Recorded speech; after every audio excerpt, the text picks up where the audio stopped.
Opinión. Contiene elementos de lenguaje, salud, sexo y violencia que pueden ser escuchados por niños, niñas y adolescentes sin supervisión de sus madres, padres, representantes o responsables. El Colegio de Ingenieros de Venezuela y el Fondo de Previsión Social del Colegio de Ingenieros de Venezuela presentan.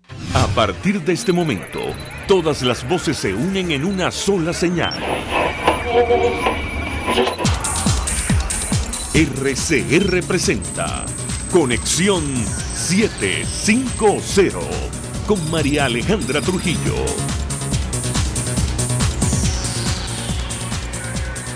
Muy buenas tardes, amigos de Radio Caracas Radio. Lo mejor este lunes 10 de septiembre del año 2018. Todo el equipo que trabaja para ustedes a partir de esta hora los saluda. Variada y abundante información que compartir y analizar como es costumbre en la tarde de hoy.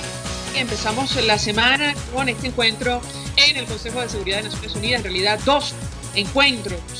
Gobiernos como los de Venezuela e Irán no existen para servir a su gente, sino para servir a sus propios intereses y a la corrupción. Así lo aseguró la embajadora de los Estados Unidos ante Naciones Unidas, Nikki Haley, en la víspera de la aplicación de la fórmula Barria para debatir sobre la crisis en nuestro país. Esto ocurrió temprano para luego celebrar en la tarde la reunión sobre Venezuela.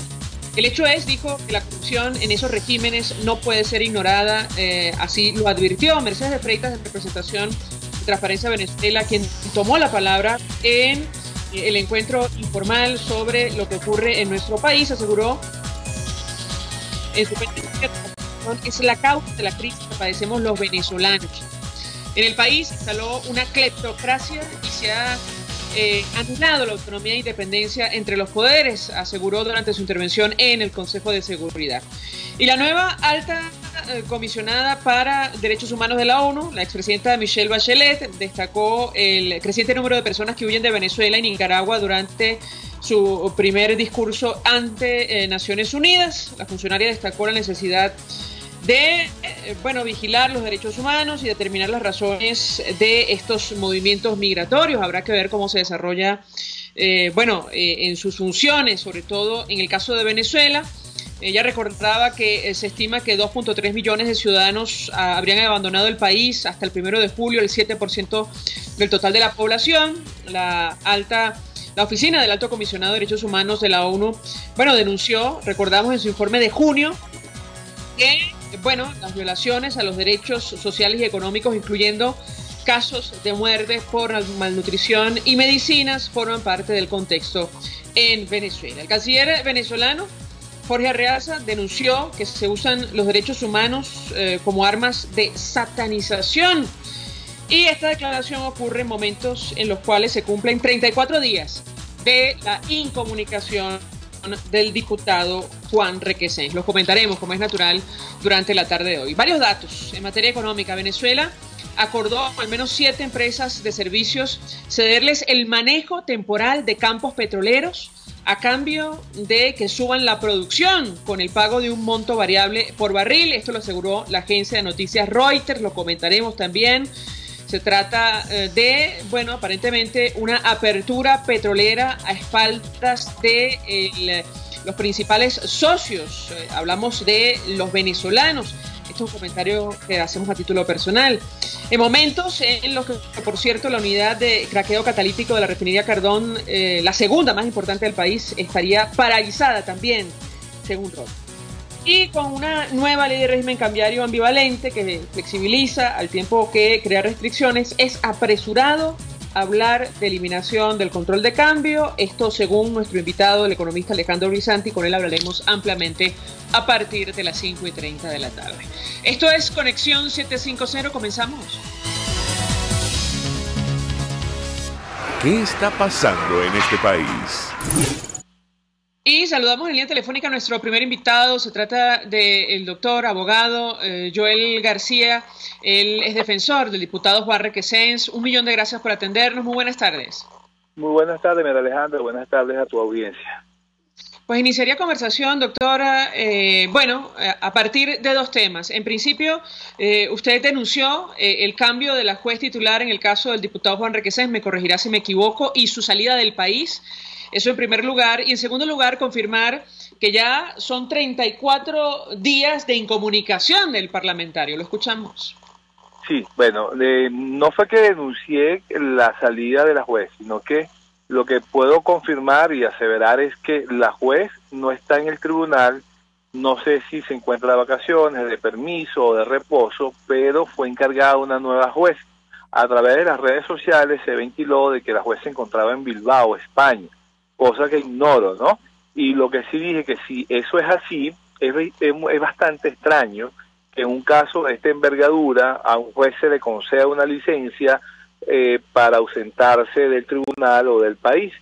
Pero a ciencia cierta lo que tenemos es que no está ella al frente del tribunal, fue encargada una nueva juez del caso, Requesén. Eso por un lado. Y por otro lado es que desde el día 14, en horas nocturnas, cuando culminamos la audiencia de presentación del diputado Juan Requesén, no ha sido posible que esta defensa haya tenido contacto con él, como tampoco sus familiares. Situación que es violatorio al derecho a la defensa, ¿verdad? Porque la defensa se construye precisamente con estrategia con el imputado, que en este caso es el diputado Juan Requesén. Ahora, desde el inicio, doctor García, se ha venido hablando de desaparición forzada en el caso del diputado Requesén, un poco haciendo referencia a lo que ya se denunció ante la Corte Penal Internacional en el informe de la OEA, donde se habla de esta práctica por parte de un Estado que consiste justamente en, la negativa de admitir información o impedir información sobre la suerte del paradero de estas personas con la intención de dejarlas fuera del campo de la ley por un periodo prolongado. Quisiera su opinión en torno a este tema. Sí, bueno, en el caso del diputado Juan Requesén, la desaparición forzada ocurre al inicio cuando es aprendido que el órgano aprensor negaba su presencia en ese ente policial.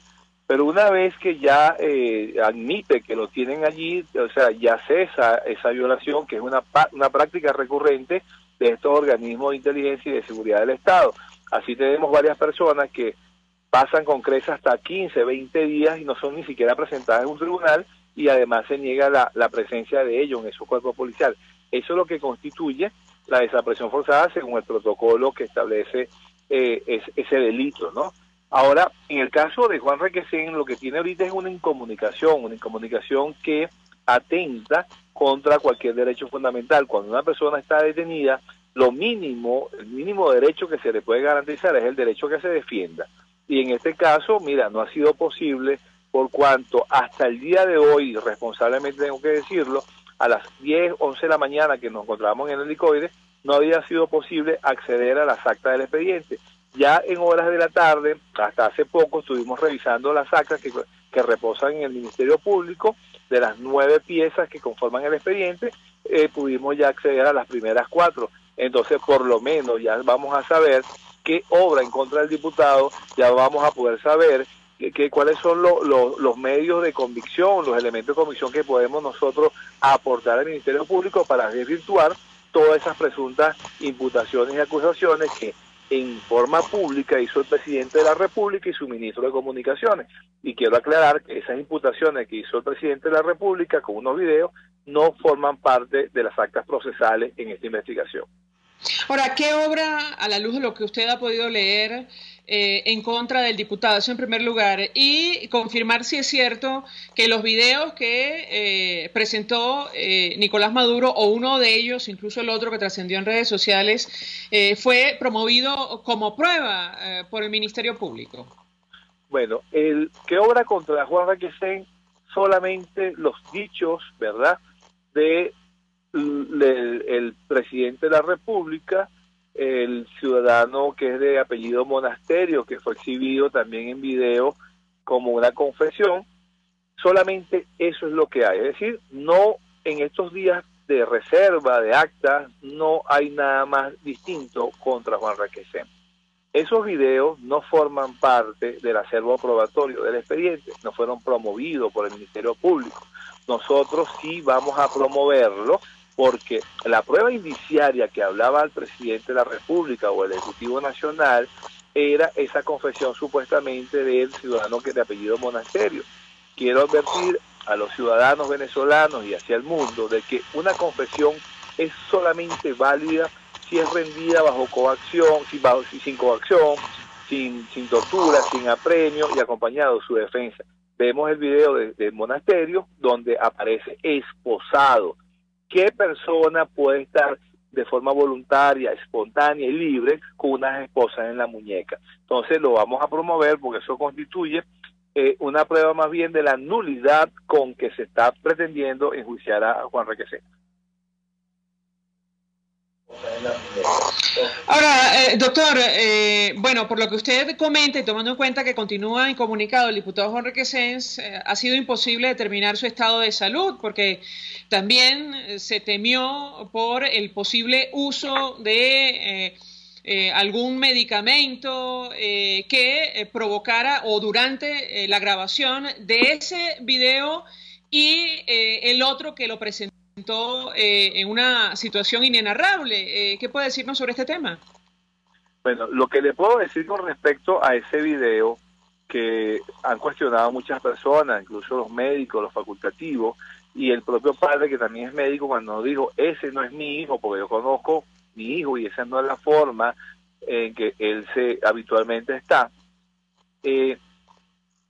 Juan Requesens, cuando yo le pregunté sobre ese video, Juan Requesens ignoraba de qué video estábamos hablando. Juan Requesens ignora, desconoce cuándo hicieron ese video y de qué forma. Juan Requesens no recuerda absolutamente haber hecho ese video. Eso fue la respuesta que nos dio Juan Requesens en el momento de la presentación en la audiencia que celebramos los días 13 y 14.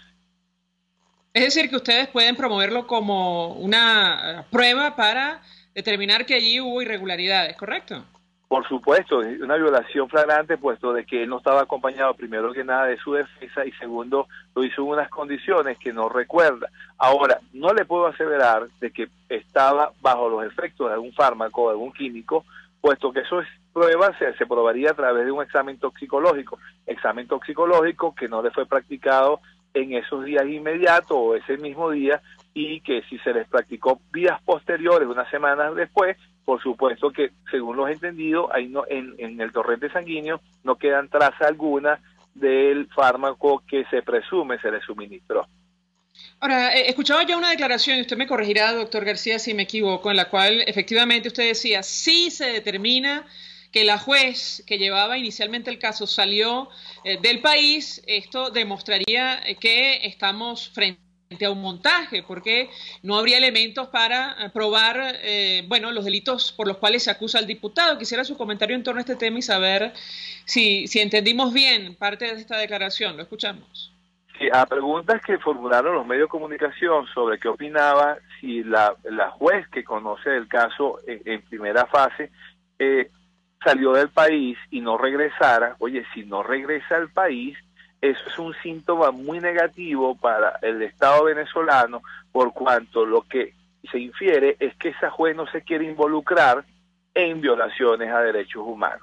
Por supuesto que al diputado Juan Requesens, desde su momento de la aprehensión, se le ha violado cualquier cantidad de derechos.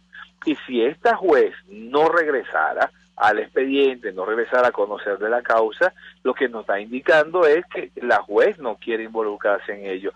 Porque es que lo que ignora es que si tú vas fuera de Venezuela, porque es que yo dudo mucho, conociendo el transcurrir de la actividad judicial, que en un caso de esta magnitud, estamos hablando del magnicidio o el intento de magnicidio al presidente de la República, a un juez que haya conocido la audiencia de presentación, no solamente el diputado Juan Requesens, sino de una serie de personas, estamos hablando de una gran cantidad de personas que han sido presentados en este expediente. Entonces, ¿qué motivo tan grande hay que la juez no está? Y si salió fuera del país, también conozco que eso no sucede porque incluso hay fiscales que tienen prohibiciones de salida del país sin haber hecho nada, pero no quiere que nadie salga del país porque el temor de que pudieran decir cosas fuera del país y buscando asilo. Ahora, doctor García, si me permite, vamos a reponer un extracto de la intervención de el canciller Jorge Arreaza en Naciones Unidas, en Ginebra. Él hablaba acerca del uso de los derechos humanos para satanizar, a la actual administración. Vamos a escucharlo, yo quisiera su comentario. Seguro.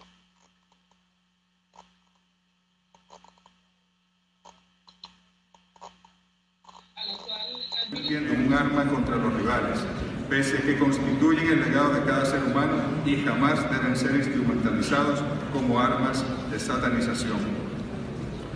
En la agresión económica contra Venezuela, el informe de Desailles reconoce la manipulación artificial del precio internacional del petróleo, la alteración del riesgo país, el ataque a la moneda venezolana, el contrabando de extracción, y a todo esto suman, como ya dijimos, las medidas coercitivas unilaterales de los Estados Unidos y de la Unión. Un poco más, o sea, antes de iniciar esta declaración que escuchábamos, decía que la experiencia dice, según el gobierno nacional, que se suelen crear este tipo de expedientes justo para justificar una acción contra en un estado determinado. Pero yo quisiera su comentario, doctor, porque llama poderosamente la atención que lejos de reconocer algún tipo de responsabilidad o expresar preocupación sobre las denuncias de violación de derechos humanos, como el caso del cual estamos hablando, bueno, a lo que le preocupa al gobierno es la satanización. Quisiera su comentario en torno a este tema.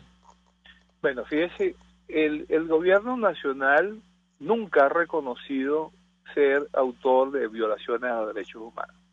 Basta preguntarse nada más, Juan Requesén fue detenido en una situación que el fiscal general, lamentablemente el fiscal general, que es mi colega, dice que fue en situación de flagrancia. Pues eso no es flagrancia, fue detenido 3 días posteriores de haberse cometido el hecho en la avenida Bolívar.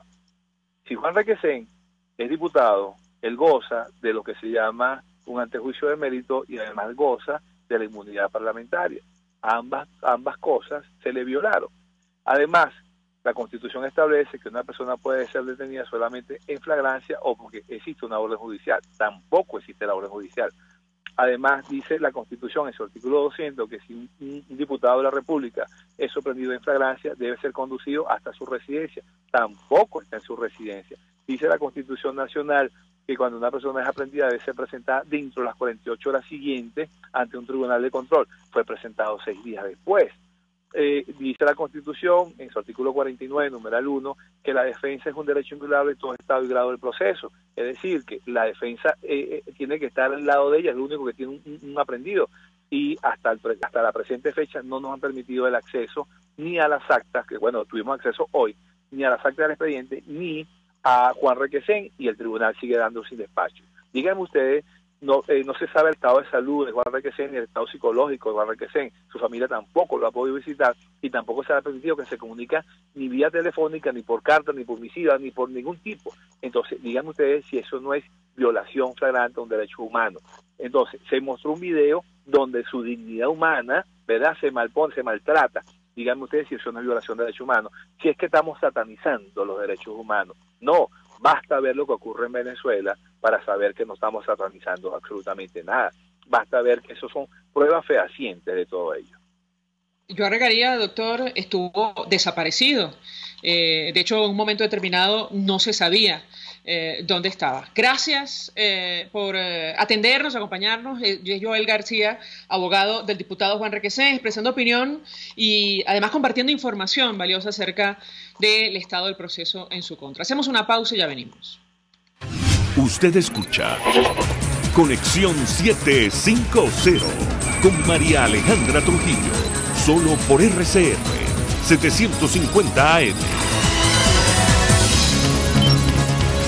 Son las 5:18. Puedes seguirnos en nuestras redes sociales.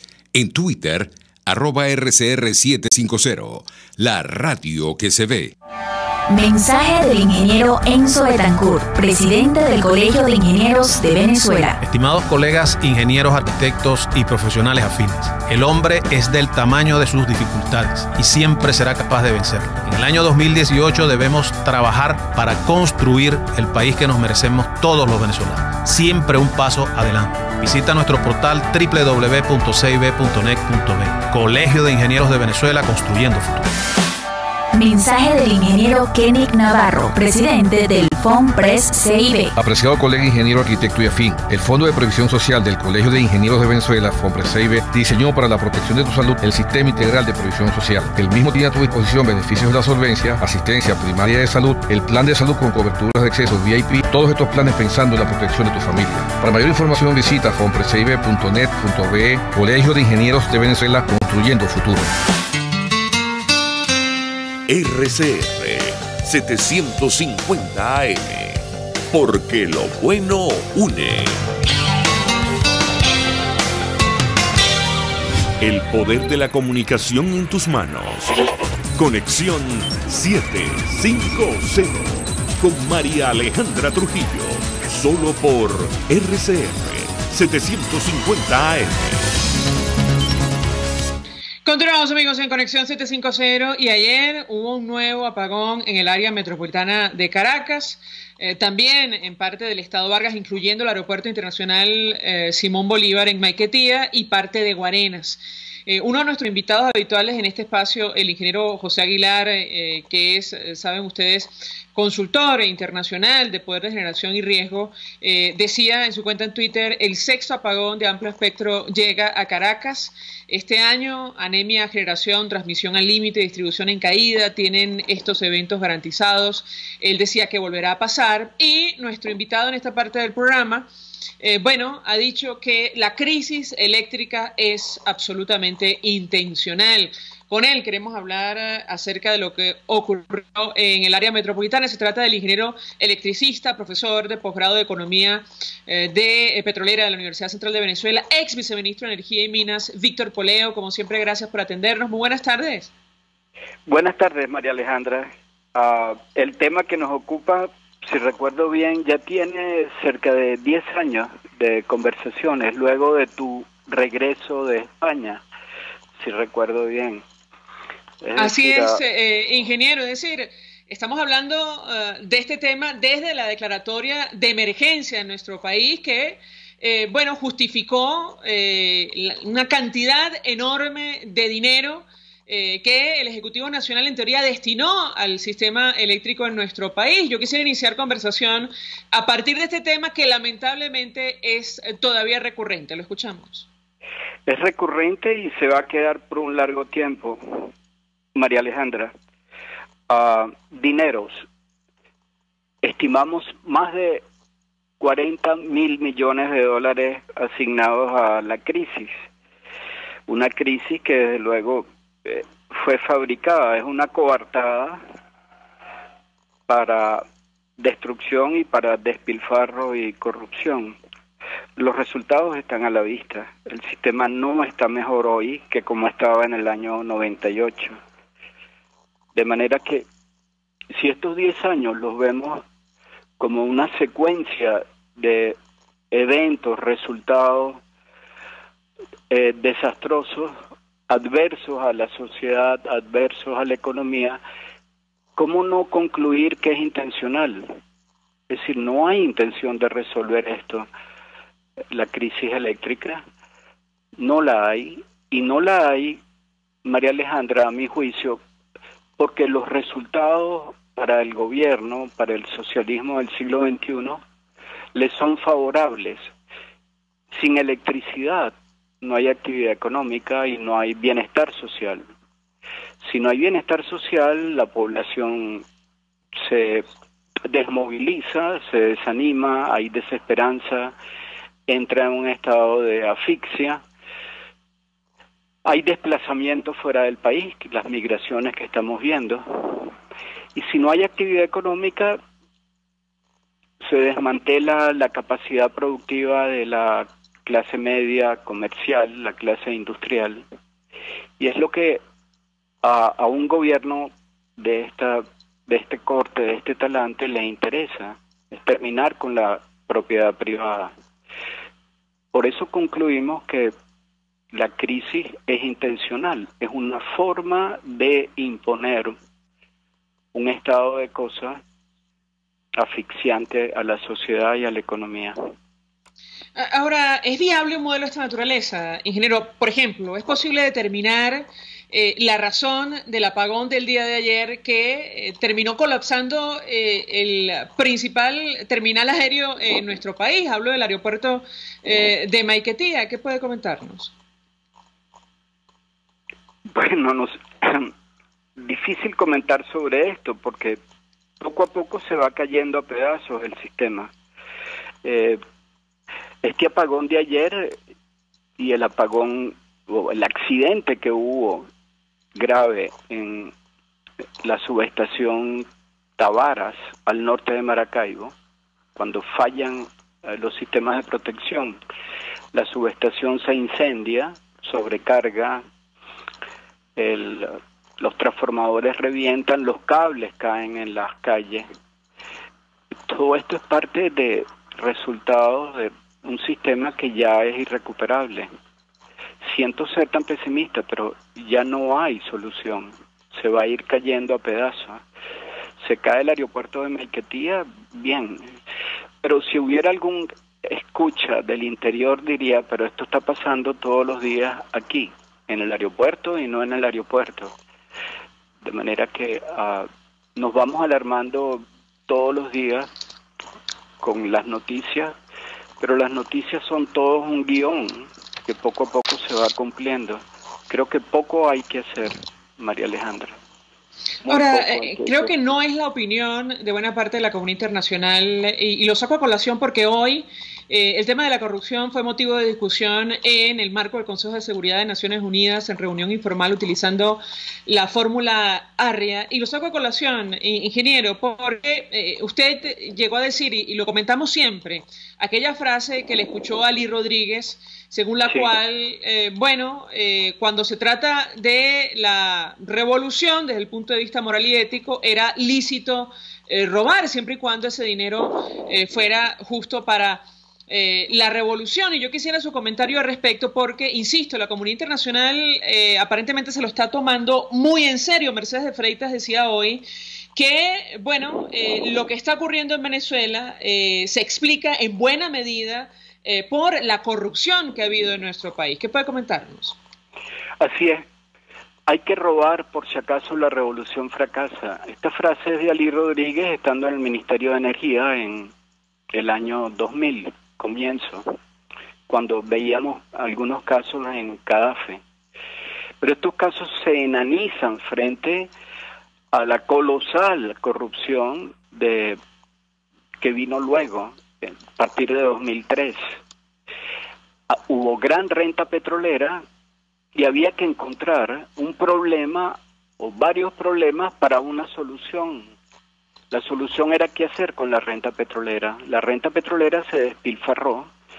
La renta petrolera sirvió para comprar en la comarca de Sudamérica, vía Foro de Sao Paulo, a los Kirchner, a los Lula, y está el caso de Brecht, y está el caso de IMSA, de la industria metalúrgica Pesca Hermona, que son casos que tienen que ver con la hidroeléctrica Tocoma. De manera que la renta petrolera fue usada para corromper. Ahora, es tan colosal la cantidad de dinero estafado a la República que fue imposible para la banca internacional no ver las torpezas de muchachos como los Derwick cuando estaban moviendo dinero de un sitio a otro.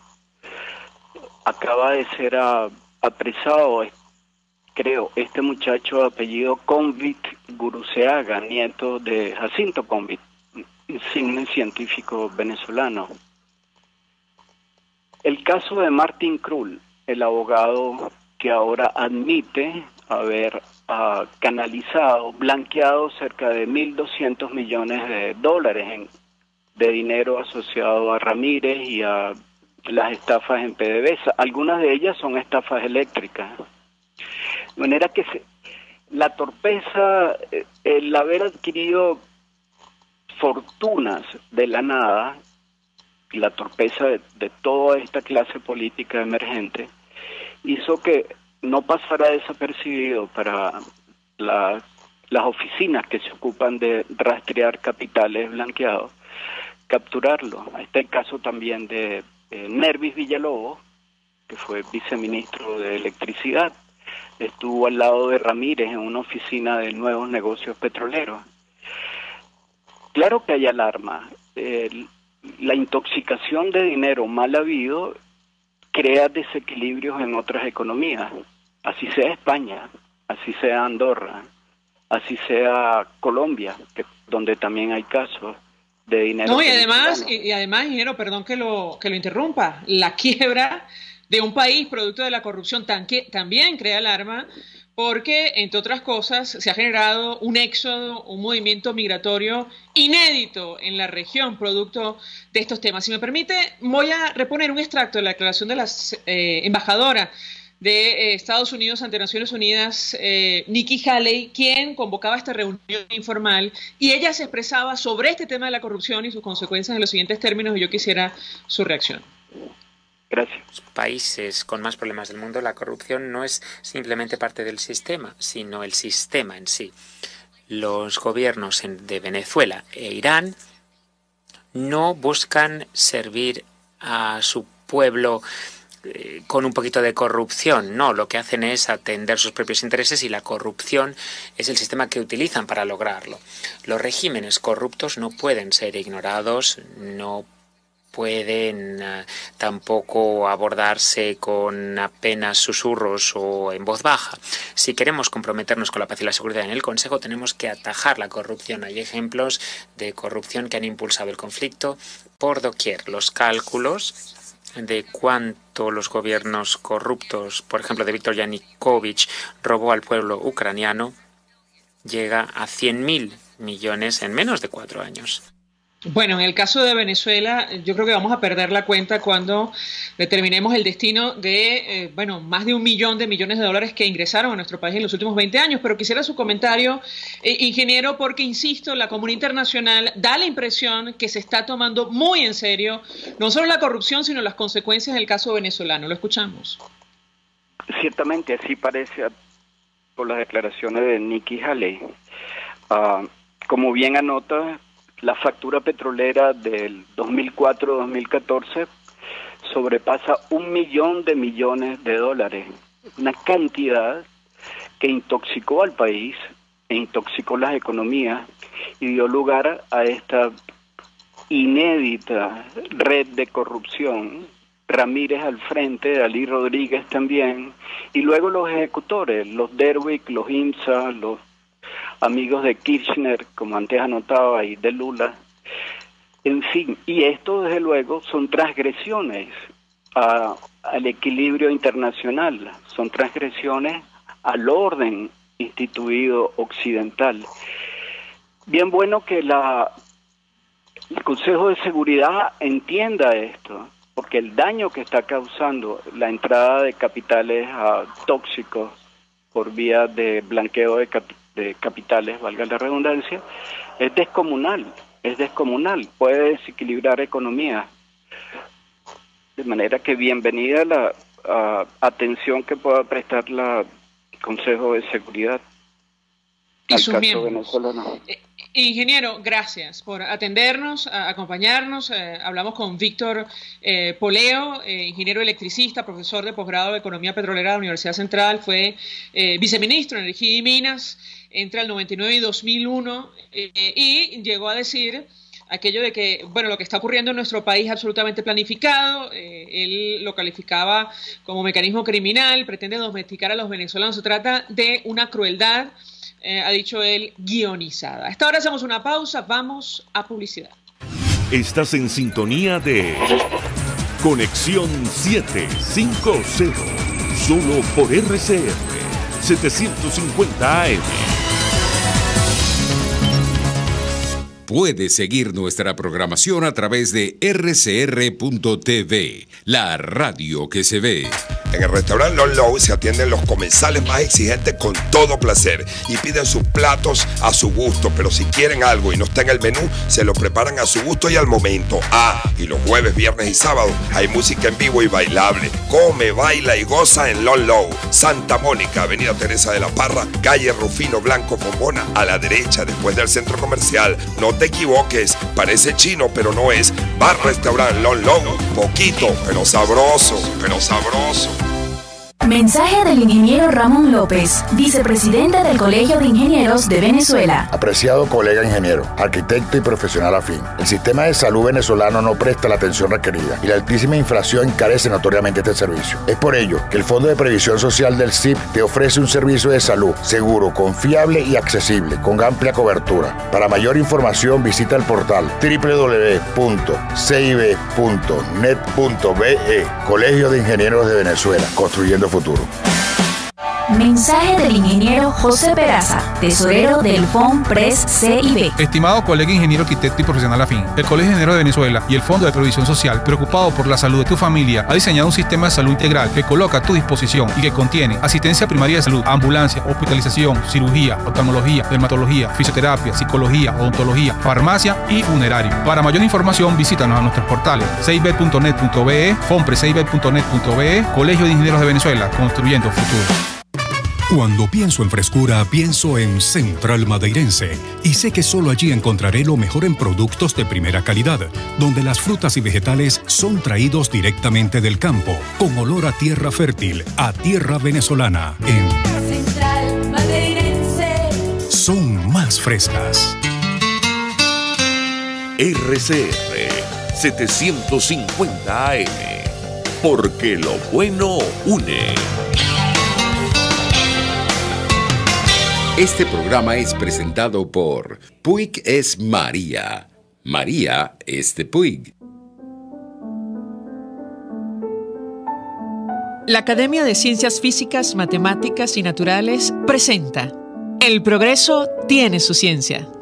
Hoy presentamos Alexander von Humboldt y su nueva concepción de la naturaleza. 5 de junio de 1799. Parte de La Coruña hacia las costas de la provincia de Nueva Andalucía, hoy parte de Venezuela, el buque Pizarro. Allí viajaría el joven geógrafo, naturalista y explorador Alexander von Humboldt, quien transformaría radicalmente la forma de entender la naturaleza. Alexander von Humboldt nació en 1769 de una familia prusiana. Poco después de terminar sus estudios, decidió explorar tierras desconocidas. Llegó a las costas de Cumaná inspirado en historias sobre un río llamado el Caciquiare, que conectaba el gran río Amazonas con el río Orinoco.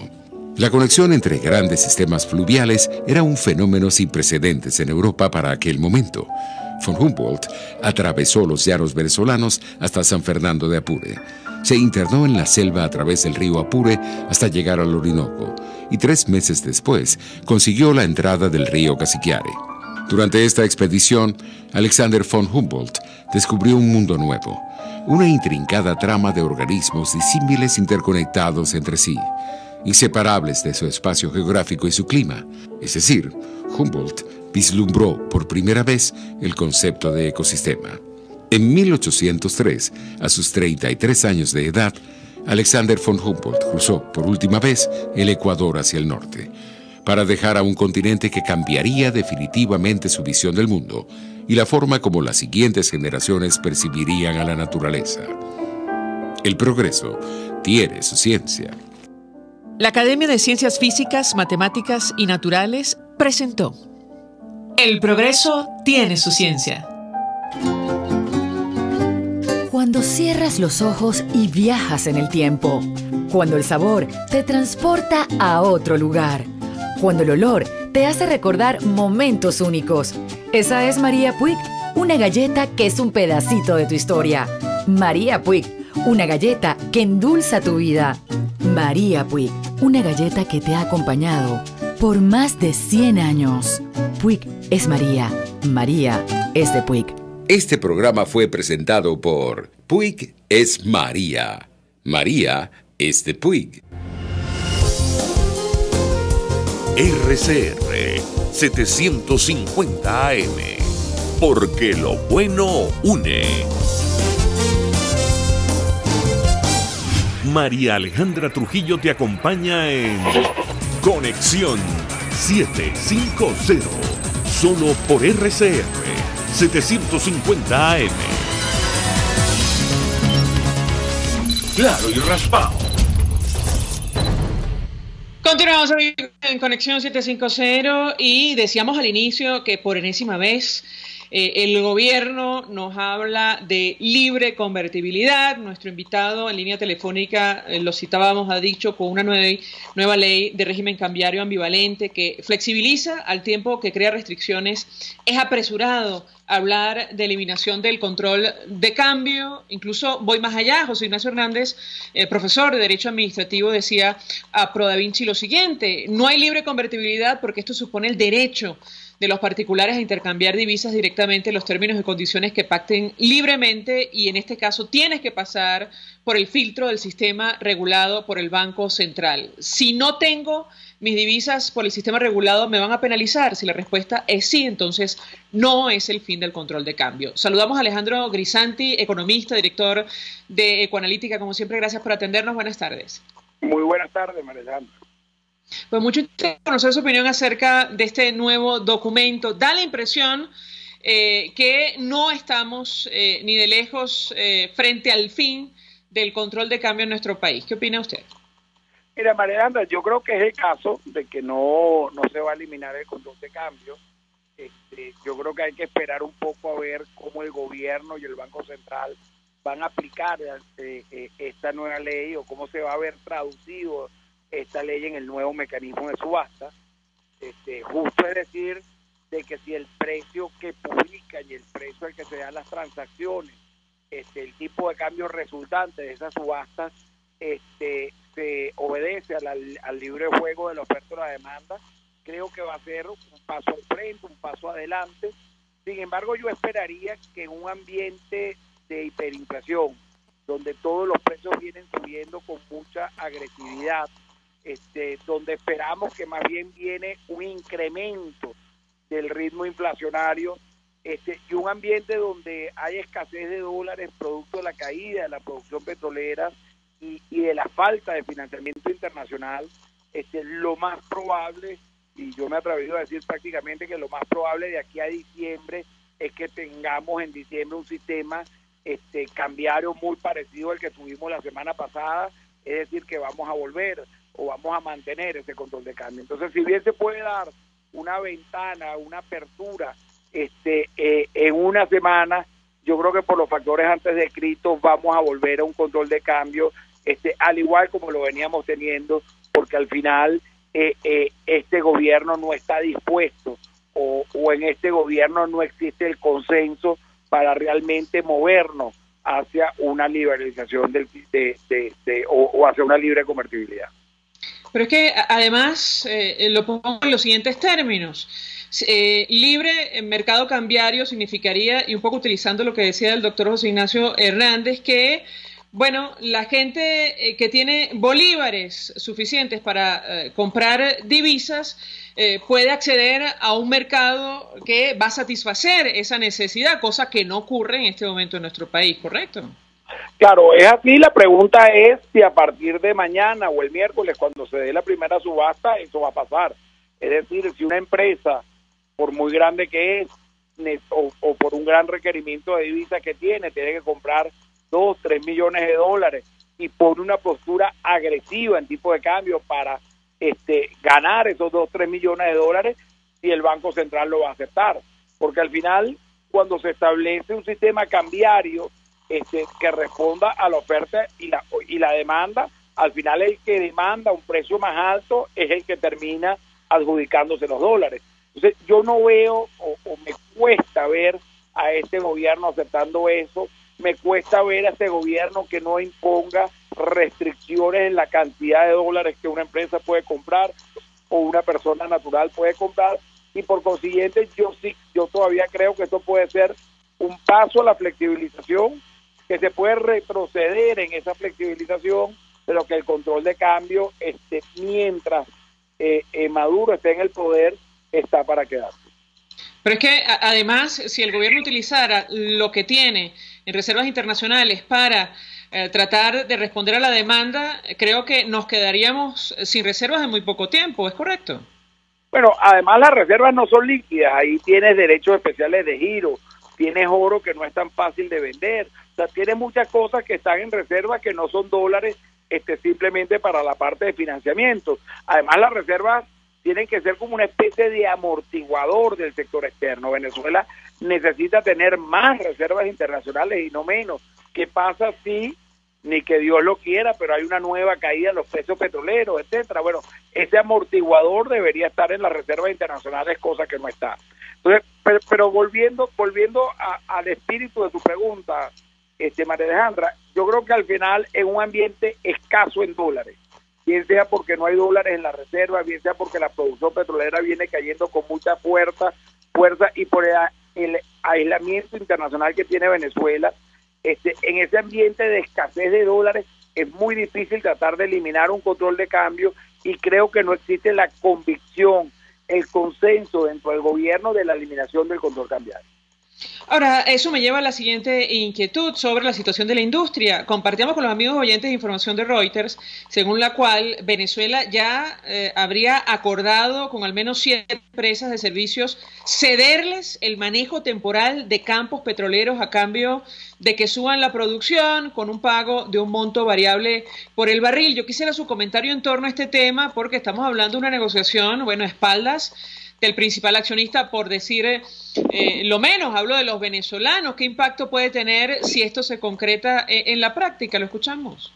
Mira, muchos de los contratos que yo he visto y de que he oído que PDVSA está firmando para incrementar la producción, se está haciendo con empresas que no tienen ningún tipo de experiencia en el campo petrolero. Es decir, muchos de ellos se están dando entre amigos y familiares del gobierno, y empresas que posiblemente por una parte no tienen la capacidad de inversión y por la otra no tienen la experticia, no tienen la experiencia para poder producir en Venezuela. Al final pareciera que esa nueva apertura de inversiones más bien fue un reparto, de parte de lo que puede ser el incremento de producción venezolana, y si es de esta manera es muy difícil de que realmente se logre a feliz término y terminemos incrementando la producción.